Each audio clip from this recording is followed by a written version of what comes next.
फिरोजपुर झिरका विधानसभा क्षेत्र सीट का लेखा जोखा। फिरोजपुर झिरका विधानसभा क्षेत्र सीट फिरोजपुर झिरका के इतिहास की तरह ही मेवात इलाके के लिए एक बहुत महत्वपूर्ण ऐतिहासिक विधानसभा सीट रही है। भारत की आजादी के बाद सन 1952 के प्रथम आम चुनाव में मेवात इलाके के बड़े चंद नेता चौधरी यासीन खान को फिरोजपुर झिरका विधानसभा क्षेत्र सीट से निर्विरोध विधायक चुना गया। चौधरी यासीन खान पंजाब विधानसभा में जाने वाले पहले मेव विधायक बनने के साथ अकेले ऐसे मेवाती विधायक हैं जिन्हें निर्विरोध विधायक चुना गया। चौधरी यासीन खान लगातार 2 बार फिरोजपुर झिरका विधानसभा क्षेत्र सीट से विधायक बनकर पंजाब विधानसभा पहुंचे। सन 1952 के प्रथम आम चुनाव में निर्विरोध विधायक बनने के बाद सन 1957 के दूसरे विधानसभा चुनाव में कांग्रेस के टिकट पर चौधरी यासीन खान ने निर्दलीय उम्मीदवार अब्दुल रजाक को हराकर फिरोजपुर झिरका विधानसभा क्षेत्र सीट पर लगातार दूसरी जीत दर्ज की। फिरोजपुर झिरका विधानसभा क्षेत्र सीट से लगातार 2 बार विधायक बनने के बाद चौधरी यासीन खान ने इस सीट से अपने बेटे चौधरी तैयब हुसैन को चुनावी मैदान में उतारा। सन 1962 के विधानसभा चुनाव में चौधरी तैयब हुसैन ने कांग्रेस पार्टी के टिकट पर फिरोजपुर झिरका विधानसभा क्षेत्र सीट से अपना पहला चुनाव लड़ा।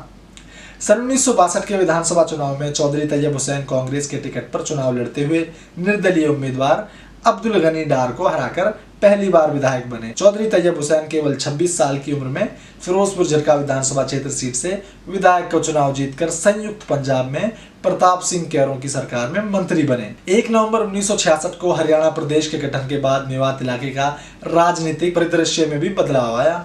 हरियाणा प्रदेश बनने के बाद सन 1967 में हरियाणा विधानसभा के प्रथम चुनाव में चौधरी तैयब हुसैन ने कांग्रेस के टिकट पर दूसरी बार फिरोजपुर झिरका सीट से चुनाव लड़ा, मगर इस बार उन्हें स्वतंत्रता पार्टी के उम्मीदवार दीन मोहम्मद से हार का सामना करना पड़ा। इस तरह पहली बार फिरोजपुर झिरका विधानसभा क्षेत्र सीट से चौधरी यासीन खान परिवार के अलावा नया व्यक्ति विधायक बना। सन 1967 के हरियाणा विधानसभा चुनाव के बाद चौधरी यासीन खान परिवार के किसी सदस्य ने फिरोजपुर झिरका विधानसभा क्षेत्र सीट से चुनाव नहीं लड़ा, बल्कि मेवात इलाके की दूसरी सीट तावड़ू विधानसभा क्षेत्र से बाईपोल में चौधरी तैयब हुसैन 1984 में चुनाव जीतकर विधायक बने। हालांकि इस दौरान चौधरी तैयब हुसैन को 2 बार सन 1971 में गुड़गांव लोकसभा क्षेत्र और सन 1980 में फरीदाबाद लोकसभा क्षेत्र सीट से सांसद चुने गए। दरअसल फरीदाबाद लोकसभा क्षेत्र के सन 1971 में अस्तित्व में आने के बाद यहाँ 5वीं लोकसभा के तहत चुनाव हुए। 1971 के आम चुनाव में चौधरी तैयब हुसैन कांग्रेस पार्टी के टिकट पर फरीदाबाद लोकसभा क्षेत्र सीट से चुनाव जीते। उनका कार्यकाल 1977 तक रहा। दूसरी बार भी चौधरी तैयब हुसैन कांग्रेस के टिकट पर ही सन 1980 में 7वीं लोकसभा के लिए सांसद चुने गए। तब उनका कार्यकाल 1984 तक रहा। फिरोजपुर झिरका से पहली बार विधायक बनकर अपना राजनीतिक करियर शुरू करने वाले चौधरी तैयब हुसैन मेवात इलाके के एक बड़े नेता के तौर पर स्थापित हुए। अभी भी चौधरी तैयब हुसैन के नाम 3 अलग अलग राज्यों पंजाब, हरियाणा और राजस्थान के चुनाव जीतकर मंत्री बनने का रिकॉर्ड दर्ज है। खैर, फिरोजपुर झिरका विधानसभा क्षेत्र सीट पर आजादी के बाद 20 साल तक चौधरी यासीन खान परिवार निर्णायक भूमिका में रहा। चौधरी यासीन खान परिवार ने 15 साल विधायक बनकर सत्ता की बागडोर अपने हाथ में रखी और 5 साल फिरोजपुर झिरका विधानसभा क्षेत्र सीट पर विपक्ष की भूमिका निभाई। फिरोजपुर झिरका विधानसभा क्षेत्र सीट का इतिहास कई मायनों में रोचक है। पहला, फिरोजपुर झिरका पहली ऐसी सीट है जहां से पहला मेव विधायक बना जो पंजाब विधानसभा का हिस्सा बना। दूसरी, फिरोजपुर झिरका मेवात इलाके की एकमात्र ऐसी विधानसभा सीट है जहां पर किसी उम्मीदवार को निर्विरोध विधायक चुना गया। तीसरी, फिरोजपुर झिरका विधानसभा क्षेत्र सीट मेवात इलाके की ऐसी सीट है जहां पर शुरुआती पहले 3 विधानसभा चुनाव लगातार एक ही परिवार के उम्मीदवारों ने जीते। चौथी, फिरोजपुर झिरका विधानसभा क्षेत्र सीट पर सबसे अधिक 4 इंसान चौधरी यासीन खान, अब्दुल रजाक, शकरुल्ला खान और नसीम अहमद लगातार 2 बार विधायक बने हैं। चौधरी यासीन खान के बाद अब्दुल रजाक दूसरे ऐसे विधायक बने जिसने फिरोजपुर झिरका विधानसभा क्षेत्र सीट पर लगातार 2 बार सन 1968 में बतौर निर्दलीय उम्मीदवार और सन 1972 में विशाल हरियाणा पार्टी के टिकट पर चुनाव में जीत दर्ज करते हुए कांग्रेस पार्टी के उम्मीदवार इमाम खान और दीन मोहम्मद को हराया। सन 1977 में फिरोजपुर झिरका विधानसभा क्षेत्र सीट पर नए चेहरे शकरुल्ला खान ने बतौर निर्दलीय उम्मीदवार चुनाव लड़ते हुए याकूब खान को हराकर झिरका विधानसभा में अपनी उपस्थिति दर्ज की। उसके बाद सन 1982 के चुनाव में शकरुल्ला खान दोबारा विधानसभा चुनाव में जीत दर्ज करते हुए बनवारी लाल को हराया और फिरोजपुर झिरका विधानसभा सीट से लगातार 2 बार विधायक बनने वाले तीसरे विधायक बने। आखिरकार सन 1987 के चुनाव में अजमत खान जीत दर्ज करते हुए शकरुल्ला खान के लगातार तीसरे बार चुनाव जीतने के रथ को रोकते हुए फिरोजपुर झिरका विधानसभा क्षेत्र सीट से विधायक बनते हैं। सन 1991 के चुनाव में शकरुल्ला खान का मुकाबला होता है जनता दल के टिकट पर चुनाव लड़ रहे युवा उम्मीदवार इशाक मोहम्मद से, लेकिन इशाक मोहम्मद चुनाव जीतने की प्रबल संभावनाओं के बीच शकरुल्ला खान 3477 वोटों से चुनाव जीतकर फिरोजपुर झिरका से तीसरी बार विधायक बनते हैं। हालांकि आगामी 2 चुनाव में सन 2000 में शकरुल्ला खान को INLD के उम्मीदवार मोहम्मद इलियास से हार का सामना करना पड़ता है और फिर सन 2005 के चुनाव में कांग्रेस उम्मीदवार आज़ाद मोहम्मद शकरुल्ला खान को हराते हुए दूसरी बार फिरोजपुर झिरका विधानसभा क्षेत्र सीट से विधायक बनते हैं।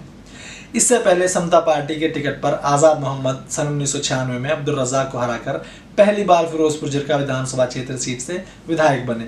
सन 2009 में शकरुल्ला खान की राजनीतिक विरासत को आगे बढ़ाते हुए उनके बेटे नसीम अहमद INLD के टिकट पर चुनाव मैदान में उतरते हैं, जहां उनका मुकाबला कांग्रेस पार्टी के उम्मीदवार इंजीनियर मामन खान से होता है।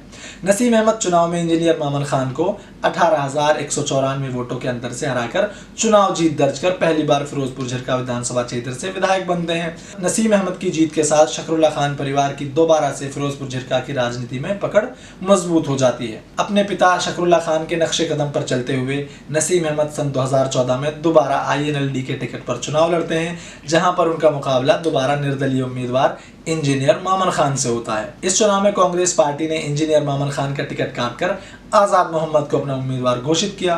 सन 2014 का चुनाव जीतकर नसीम अहमद लगातार दूसरी बार फिरोजपुर झिरका विधानसभा क्षेत्र से विधायक बनकर अपने पिताजी शकरुल्ला खान के इतिहास को दोहराते हुए फिरोजपुर झिरका विधानसभा क्षेत्र सीट से लगातार 2 बार चुनाव जीतने वाले चौथे विधायक बनते हैं। मगर सन 2019 के चुनाव में एक बड़ा बदलाव देखने के लिए मिला। नसीम अहमद INLD से इस्तीफा देकर बीजेपी का दामन थाम लेते हैं और तीसरी बार बीजेपी के टिकट पर चुनावी मैदान में उतरते हैं, जहां पर उनका मुकाबला तीसरी बार कांग्रेस पार्टी के उम्मीदवार इंजीनियर मामन खान से होता है। इस बार इंजीनियर मामन खान 37,004 वोटों के बड़े अंतर से नसीम अहमद को चुनाव हराकर पहली बार फिरोजपुर झिरका से विधायक बनते हैं। उनकी इस जीत के बाद फिरोजपुर झिरका विधानसभा क्षेत्र सीट पर गोत्रपाल की राजनीति को तोड़कर विधायक बनने का श्रेय इंजीनियर मामन खान को दिया गया। कांग्रेस विधायक इंजीनियर मामन खान अपने पहले कार्यकाल में हरियाणा विधानसभा में दिए गए भाषणों के चलते काफी चर्चित चेहरा रहे हैं। न्यू हिंसा से जुड़े केस में उन्हें आरोपी बनाया गया, जिसके चलते उन्हें जेल भी जाना पड़ा। फिलहाल इंजीनियर मामन खान कांग्रेस पार्टी के टिकट पर मजबूती से चुनाव लड़ रहे हैं।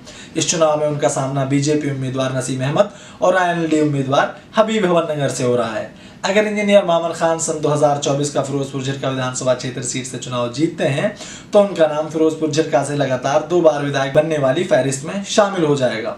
साथ ही पूर्व विधायक नसीम अहमद से लगातार 2 बार हार का बदला भी बराबर हो जाएगा। अगर हम आंकड़ों के आधार पर फिरोजपुर झिरका विधानसभा क्षेत्र सीट का विश्लेषण करें तो फिरोजपुर विधानसभा क्षेत्र सीट पर सबसे अधिक शकरुल्ला खान परिवार को 5 बार विधायक बनने का मौका है और 4 बार शकरुल्ला खान परिवार को फिरोजपुर झिरका विधानसभा क्षेत्र सीट पर हार का सामना भी करना पड़ा है। इस तरह लगभग 40 साल से ज्यादा समय तक शकरुल्ला खान परिवार फिरोजपुर झिरका विधानसभा क्षेत्र सीट पर निर्णायक भूमिका में रहा है। फिरोजपुर झिरका विधानसभा क्षेत्र के शुरुआती दौर में लगभग 20 साल से ज्यादा समय तक चौधरी यासीन खान परिवार अहम भूमिका में रहा, जहां पर उन्हें लगातार 3 बार विधायक बनने का अवसर मिला और 1 बार चुनाव हारकर विपक्ष की भूमिका भी मिली।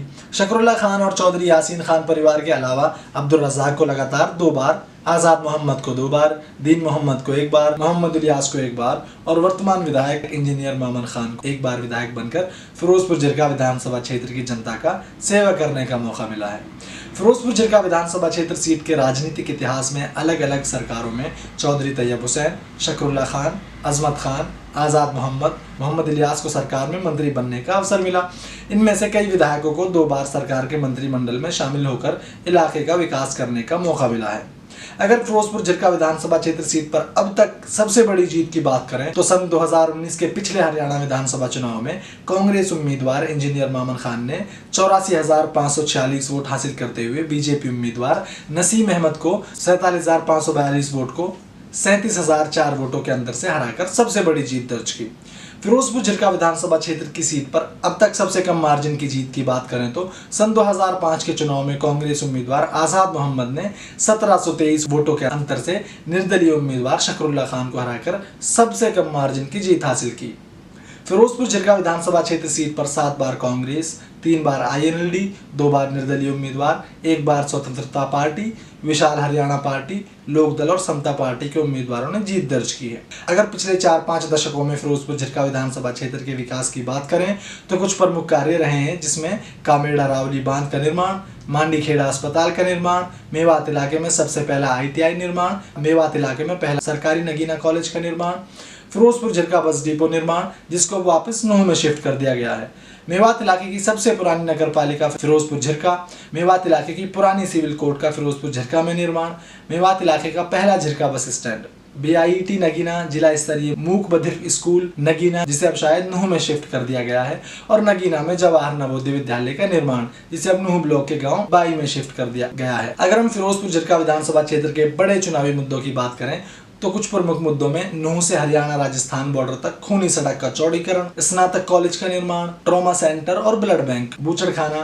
फैक्ट्री और प्रदूषण से मुक्ति, फिरोजपुर झिरका में बस डिपो का निर्माण, मेयो भवन का रखरखाव एवं निर्माण, मांडीखेड़ा अस्पताल में बेड संख्या बढ़ाना, बड़कली चौक पर बुनियादी सुविधाओं की व्यवस्था, पीने का पानी और सिंचाई की समस्या, झिरका घाटी में रावली पर्वत श्रृंखला में अवैध निर्माण का कार्य, वक्फ बोर्ड की जमीन पर कब्जा, विद्यालयों में शिक्षकों की भारी कमी, सरकार द्वारा घोषित नगीना कॉलेज को दोबारा MDU का रीजनल सेंटर, नगीना तिजारा सड़क का चौड़ीकरण, subdivision Nagina, Mumbai expressway Maroda cut देना, NH2 होडल को NH8 बहरोड वाया नगीना तिजारा, कोटला झील के विस्तार के साथ नगीना फिरोजपुर झिरका के लिए पानी की व्यवस्था करना आदि।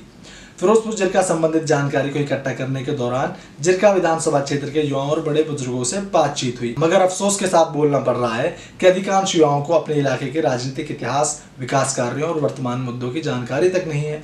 हालांकि कुछ जागरूक साथियों ने झिरका विधानसभा के इतिहास और वर्तमान मुद्दों को समझाने में मदद भी की है। आप सभी युवाओं से अपील है कि कृपया अपने मेवात इलाके और खास तौर पर अपनी विधानसभा क्षेत्र के राजनीतिक इतिहास को जानने समझने के साथ वर्तमान मुद्दों के संदर्भ में विश्लेषण कीजिए, ताकि चुनाव के दौरान इलाके के जमीनी मुद्दों को चुनावी मुद्दा बनाते हुए नेताओं की जवाबदेही तय की जा सके। ये नोट लिखा है मुश्तबा मन्नान ने और इसे शूट कर रहे हैं कादिर खान और मजमून खान। इस आलेख में शामिल किए गए जरूरी आंकड़े चुनाव आयोग की वेबसाइट, अखबार की पुरानी खबरों, स्वतंत्र पोर्टल, वो रिपोर्ट और मेवात इलाके के बड़े बुजुर्गों से बातचीत आदि के माध्यम से जुटाए गए हैं। देखने के लिए बहुत बहुत शुक्रिया। चैनल को सब्सक्राइब करें, लाइक करें, शेयर करें और दूसरों तक फैलाएं।